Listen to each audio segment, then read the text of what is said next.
Aurobindo, before he was put into Alipur jail and all that, he wanted to learn yoga from a yogi to uplift his country, because as we know, he was a great patriot and he'd seen the power of yoga. So he wanted to learn yoga to lend power to his freedom struggle. So he met a yogi, Bhaskar Lele, in Baroda, and the yogi told him a very simple thing: no thought is yours, it comes to you from outside. See that and don't let the thought enter. Now if somebody tells you that, what will you do with it? Nothing really. But this was Sri Aurobindo. So he sat on that famous swing in Baroda, which if you go there you can see, and he shut his eyes and he actually saw thought bubbles coming to him from outside, and he stopped them. And in 3 days he achieved a completely silent mind. What had taken the Buddha 10 years, he did it in 3 days. That is not to say Sri Aurobindo was better than the Buddha. I would say each avatar, Sri Aurobindo is just Buddha come back more equipped, because he had to do a greater work in evolution at this period in time. So that's what Sri Aurobindo's experience. So that's what MP Pandit is telling us, that thoughts actually flow like a sea of Prakriti.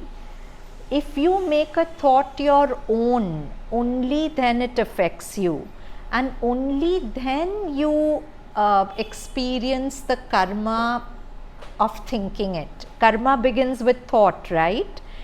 If you don't own a thought, no karma applies to you. Like a thought comes, but you just let it be. You regard it as something outside you. It's not your thought. Then no karmic consequence accrues to you.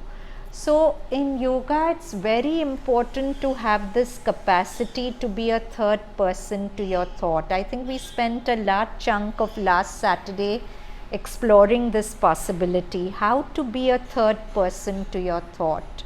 And actually there is a third person to your thoughts in you. When you're identified with thoughts, you think you are your thoughts, but you're not your thoughts. You are the witnessing presence. So I was doing it with my 10th standard kids last week. I was fascinated with their answers. So I took them through an experience of watching the thoughts, and one of them told me it felt like I was eavesdropping on a conversation. That means there's a conversation happening and I wasn't part of it. I was the one who was eavesdropping on it. I was listening to it, but I wasn't a part of it. So there's always a part of you which is outside the conversation of thoughts, just watching it. Now, if you do that, you'll save yourself a lot of suffering. Why am I saying that? When you're part of a conversation which is unpleasant, you don't have perspective, right? For example, if this is stuck to my eye, I can't really see it for what it is. If I can't see it, I don't have the right view about it. If I'm identified with those voices in my head, I have no perspective.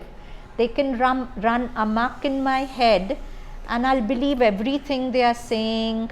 I'll be like Mullah Nasruddin. It'll tell me your wife is having an affair, and without thinking I'll believe it.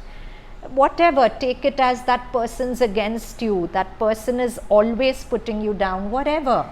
It's like Mullah Nasruddin being told he's married and he believes, because there's no perspective. But when you step out of the stream of your thinking, when you become a third person to your thoughts, it's beautiful how you see things as they are, the right view. 2-3 classes back we did a session on the right view. You cannot have the right view of anything when you're identified with your thoughts. To have the right view, it's very important to be able to step back, be a third person to your thoughts and witness the thoughts as if you're outside them.